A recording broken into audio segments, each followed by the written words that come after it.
Slender brunette with high cheekbones, blue eyes, and attractive facial features, called the most beautiful girl in the world, according to the head of the movie studio 20th Century Fox. Jean Eliza Tierney was born into a well-to-do family on November 19, 1920 in New York City. Loving parents, the best colleges in Europe, the fulfillment of any desire. Such was the childhood of the future star. She was so beautiful that passers-by turned around to follow her. She really loved everyone, and she grew up a happy, beautiful, kind, and affectionate girl. After graduating from a prestigious college in Connecticut, Jean spent 2 years in one of the best boarding houses in Switzerland. Despite the outstanding external data in childhood and adolescence, Jean did not even have a thought to become an actress. She studied well, in his spare time wrote poetry, stories, and quite good drawing. Therefore, in the future she saw herself as a famous writer or artist. It seemed that everything in the life of the beautiful girl should be successful and happy. But in her life, there will be tragedies, scandals, cheating, depression, unfulfilled hopes. Already at the age of 17, the girl was interested in the director of the movie studio Warner Brothers. Her cousin worked at the studio and she came to visit him. Director Anatole Litvak admired the beauty of Jean, persuaded her to sign a contract. But the girl decided to start with a serious education and play in the dramatic theater. Critics wrote, "Jean Tierney on stage is very beautiful and refreshingly modest." She studied in the acting studio under the guidance of Broadway stars, and was soon already performing on Broadway. The young actress still agreed to sign a 6-month contract with Columbia Pictures. Here she noticed the director Howard Hughes. He tried to seduce the beauty, but neither his wealth nor influence in the world of film industry did not impress Jean. She herself was from a wealthy family. It was not to surprise her. Then Hughes changed tactics and tried to become a friend for a girl for life. And this he succeeded. Although Jean seemed beautiful and in the movie and in photographs, the camera did not convey a tenth of the charm inherent in her life. Her beauty was blinding. A fleeting meeting with her, one of the strongest impressions in my life, admitted Spencer Tracy, not even trying to court the Hollywood princess. Her first job was the role of Eleanor Stone in the Western Fritz Lang, The Return of Frank James, where Jean's partner on the set was Henry Fonda. Debut was successful, and after a year on the screens came out a few pictures with Jean Tierney, and in 2 of them, Belle Star and Cruel Shanghai, she played a major role. In 1941, 21-year-old Jean first fell in love. Costume designer Oleg Cassini, working at the movie studio, managed to crush Jean's head.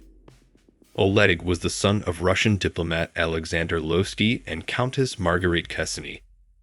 The lovers decided to get married, but Jean's family was strongly opposed to this marriage. Then Jean and Oleg fled to Las Vegas, where they concluded the marriage.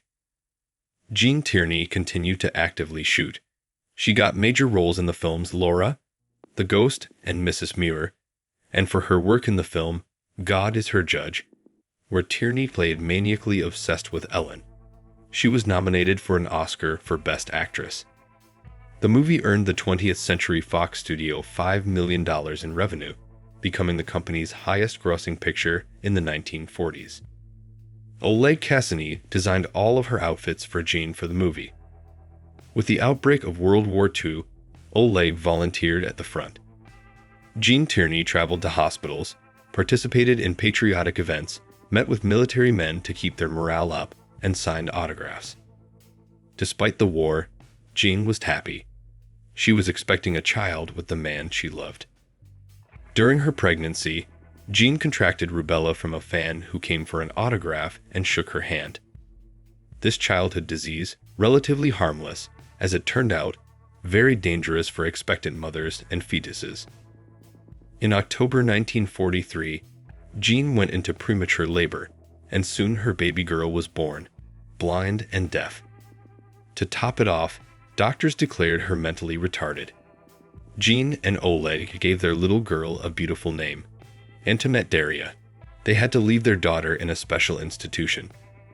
Their Antoinette Daria spent her entire life, and she lived 67 years, passing away in 2010.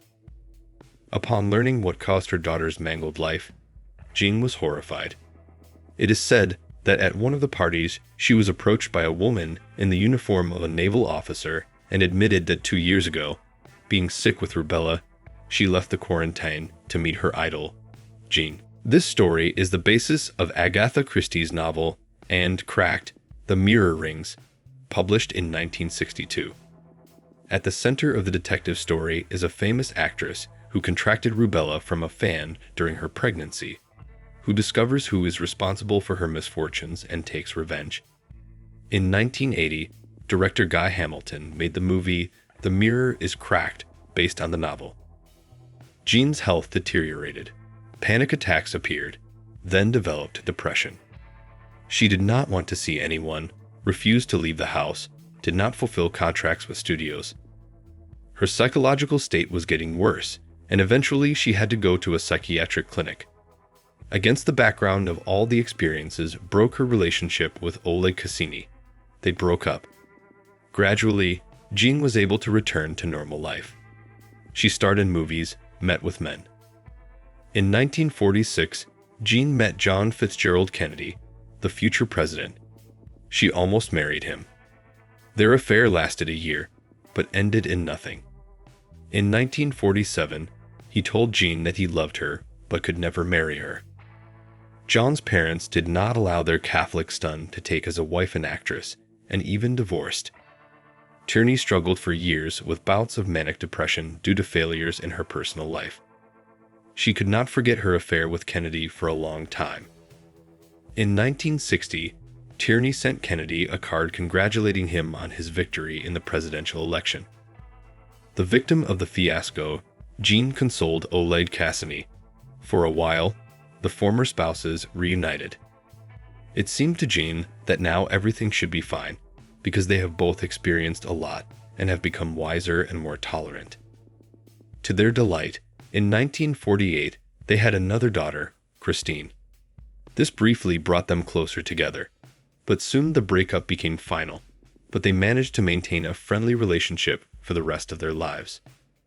In 1953, Jean had problems with concentration, which affected her acting in movies. She began to forget the text, confused words and phrases. Desperate, she interrupted the beginning of shooting the movie Mogambo, and she was replaced by Grace Kelly. During the filming of the movie The Left Hand of God, C. Humphrey Bogart, Tierney had a nervous breakdown. Bogart, whose sister suffered from mental illness, in every way tutored Tierney on the set. Jean repeatedly inpatient treatment in psychiatric hospitals. The disease that tormented her soul spared her beautiful face and figure. She had romances with Kirk Douglas, Prince Ali Khan. She tried to woo Clark Gable. Jean less and less often shot in the movie. More often, she refused herself. But in the personal life of the actress happened changes. She was brought back to life a new love. She became the wife of oil tycoon Howard Lee. She was almost 40 years old. Soon, she became pregnant, but the pregnancy ended in a miscarriage. Howard managed to give her real happiness. She was an adored wife, and the only thing that overshadowed her joy were constant thoughts about the eldest daughter and her fate. Howard loved Mom very much, recalled her daughter Christina. He literally understood the words of the marriage vows for richer and for poorer, in sickness and in health, and until death do us part. A few years after her marriage, Jean returned to the movies. Once, after the premiere of the picture Advice and Consent, the entire crew was invited to the White House to the reception of President John F. Kennedy. When Kennedy, approaching Jean with a glass, quietly asked, "Well, how are you living?" The actress replied, "Just fine. Because I have a loving husband who doesn't care if I'm an actress or not, crazy or not." It is a curious fact that Jean's ex-husband Oleg Cassini designed outfits for Jacqueline Kennedy for many years and was buddies with John F. Kennedy. With her second husband, Jean lived for 20 years, and when he was gone, yearned for him for the rest of her life. She outlived Howard by 10 years. Fans called her dazzling, sophisticated, delicate, fragile. But few people knew what a tragic fate of this unearthly woman and a talented actress with sad eyes. Martin Scorsese on this occasion remarked, "Jean Tierney, one of the most underrated actresses of the golden era." I still find it strange that in the memory of people's mom remained an actress, her daughter once remarked. That was not what she herself dreamed of. She only wanted love and family happiness.